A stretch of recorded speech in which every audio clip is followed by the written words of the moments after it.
Magbigay tayo ng vitamins 1 ml at pagpurga po tayo ng ivermectin po mga boss. Ito po ay 0.4 or 0.3 1 ml po ng Bilamil. Tara. Nagkatawa ang gawa.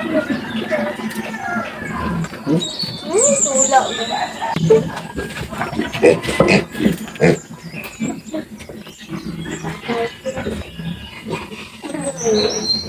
Sige ako na.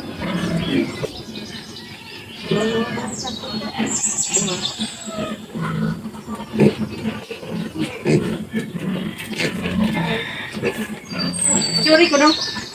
Curi ko no?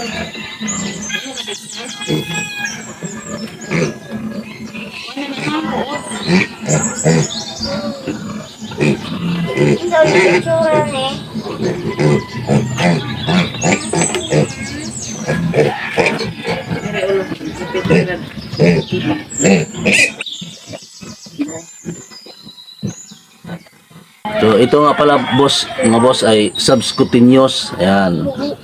Ang purga po ng gamit ko po ang ivermectin ay subcutaneous. Ibig po sabihin po mga boss ay dun po sa matambok.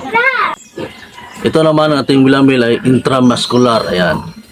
Intramuscular. So direct po ito sa laman. Yan po. Ito po yung kaibahan. Tara.